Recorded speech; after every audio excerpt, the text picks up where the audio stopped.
You might think ChatGPT is your friend. You ask it where to eat, what laptop to buy, which hotel has the best value. But what if I told you that the questions you ask AI are exactly why your ride price bumps up? Right now, as you're watching this video, artificial intelligence is analyzing your shopping habits, your location, even the device you're using, all to squeeze every last dollar out of your wallet. But it goes deeper than that. AI ads are becoming a real thing. Companies are actually selling through AI assistants now. When you ask ChatGPT, what's the best air fryer under $100? You're not just getting neutral advice. These companies are testing recommendation partnerships. They're figuring out how to monetize your trust in AI. And because you feel like you're asking a friend, you're more honest about your budget, your needs, your timeline. You're giving them everything they need to set the price against you. The practice is called surveillance pricing, and it's become one of the most profitable tools in corporate America's playbook. And AI makes it exponentially more powerful. Think about it. You search for a product online. Maybe you check it a few times. You put it in your cart, then remove it. You're comparing prices. Being smart about your money, right? Well, I hate to break it to you, but every single one of those clicks is feeding an algorithm that's learning how desperate you are to buy. And now, when you ask an AI assistant, should I buy this? That data point gets added to your profile too. But how did we get here? When did companies gain the power to charge each of us different prices for the exact same thing? The story actually starts decades ago, long before anyone was worried about artificial intelligence. The year was 1978, and the US government made one decision that would change commerce forever. They deregulated airline ticket prices. Before that moment, the federal government controlled how much airlines could charge. Everyone paid the same fare for the same seat. But when President Carter signed the Airline Deregulation Act, airlines suddenly had total freedom to set whatever prices they wanted. And American Airlines? They saw an opportunity. The company developed something called Dynamo, one of the first computer systems designed to automatically adjust ticket prices based on demand. The logic was straightforward. If a flight was filling up fast, raise the price. If seats were empty close to departure, drop it a bit. By 1985, this single strategy was generating an extra 6 to 8% in revenue. That might not sound like much, but for an airline, we're talking millions of dollars. Within 5 years, every major airline in America had copied the model. The success was so obvious, so undeniable, that other industries started paying attention. By the mid-1990s, hotels realized they'd been leaving money on the table for decades. Hilton became one of the pioneers. In 1997, they rolled out a centralized pricing system that monitored bookings in real time. If 70% of rooms were booked for a holiday weekend, prices went up automatically. If occupancy dropped below 40%, temporary discounts kicked in. The results were immediate. Revenue per room increased by 6% annually for 3 straight years.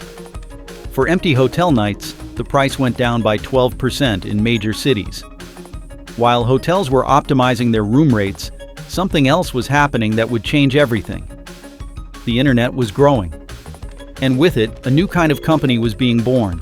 Amazon launched in 1995. And by the year 2000, they were already experimenting with something revolutionary, charging different customers different prices online. In 2000, journalists discovered that Amazon was selling the same DVD at completely different prices. When people found out, there was backlash. Amazon called them controlled tests and backed off. But the experiment had proven something crucial.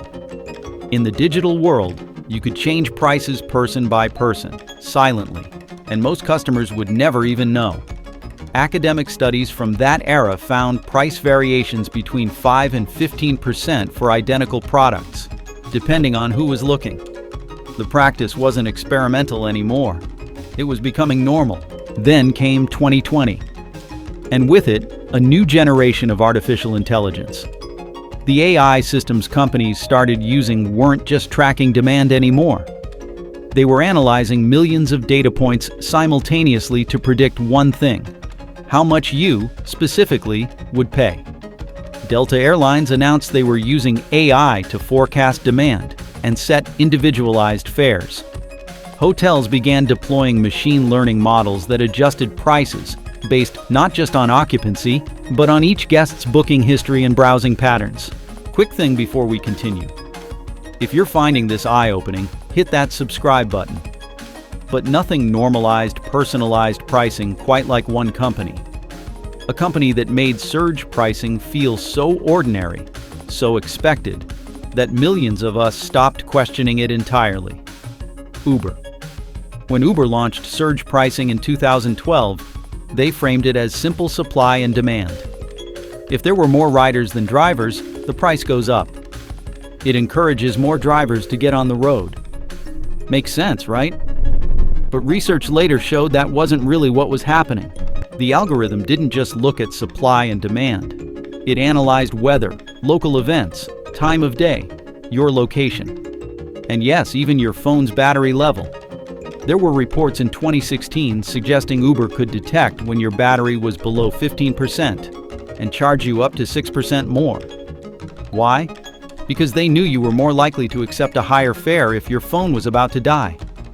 Between 2022 and 2025, Uber's take rate, the percentage of the fare they kept, jumped from 32% to 42%. Drivers weren't making significantly more. The company was. By that point, millions of people had accepted it. Surge pricing became part of life. You checked the app, saw the multiplier, and either paid it or waited. This acceptance opened the floodgates. But here's what makes all of this even worse. AI isn't just changing how companies price things. It's making everything more expensive for a completely different reason. A reason that has nothing to do with algorithms or data mining, and everything to do with basic economics. AI is incredibly resource intensive. And that's driving inflation in ways most people don't realize. Every time you ask ChatGPT a question, it requires massive amounts of computational power. Data centers running these AI models consume staggering amounts of electricity. We're talking about facilities that use as much power as small cities. And that energy demand is growing exponentially. Goldman Sachs estimates that data center power consumption will grow 160% by 2030. Google's energy consumption jumped 13% in 2023 alone, almost entirely due to AI operations.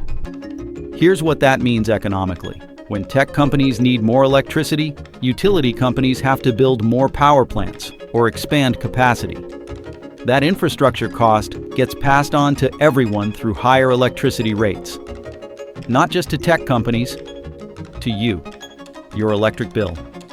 Even Sam Altman, the CEO of OpenAI, told people not to say thank you to AI assistants. Why? Because those extra tokens, those two polite words, consume energy. It seems absurd, but it's real. Every unnecessary word processed is computational power. And it's not just electricity. The chips that power AI require rare earth minerals. The cooling systems need vast amounts of water. The infrastructure demands steel, concrete, and manufacturing capacity. All of this creates supply pressure across the economy. When tech companies buy up massive amounts of energy capacity, there's less available for manufacturing, for housing, for everything else. This is basic economics. When demand increases and supply is constrained, prices rise. A recent analysis found that regions with large data center construction saw electricity prices increase by an average of 8 to 12% over 3 years. That's not a tech cost. That's everyone's heating, cooling, and lighting getting more expensive because AI is consuming so much power. So you're not just paying more because AI helps companies price discriminate against you. You're paying more because AI itself is expensive to run, and those costs are rippling through the entire economy. The latest developments in AI, the ones everyone's excited about, the ones making headlines, they're also the most resource-intensive ever created. GPT-4, Claude, the newest image generators. They require exponentially more computing power than their predecessors. More power means more infrastructure. More infrastructure means higher costs. Higher costs mean inflation. It's that simple. But the most controversial shift happened in an industry you interact with almost every single day: grocery stores. A 2024 study on Instacart revealed that the same product could have prices varying by up to 23% among different users viewing it at the exact same time. 3/4 of products analyzed showed different prices simultaneously. You and your neighbor could both be ordering the same cereal at the same moment from the same store, and you'd see different prices. And it wasn't random. The algorithm factored in your shopping history, your location, how often you use the app, what time of day you typically ordered. It built a profile of how much you could afford, how much you'd tolerate.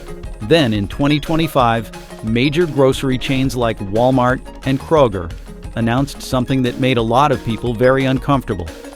They're replacing paper price tags with digital shelf labels, electronic tags that can change prices instantly. Walmart plans to roll these out in 2,300 stores by 2026. Kroger's already testing them. Here's why that matters. With paper tags, changing prices took time. You had to print new labels, send staff to swap them out. It created friction. It meant prices stayed relatively stable. But with digital tags, a price can change in seconds. For thousands of items, all at once. An AI system can now look at the time of day, the local demographics, even the type of customers currently in the store, and adjust prices in real time. There's another factor these algorithms consider that researchers have been documenting for years: the device you use. Multiple studies have found that iPhone users systematically see higher prices online. Not always, not everywhere, but often enough that the pattern is clear.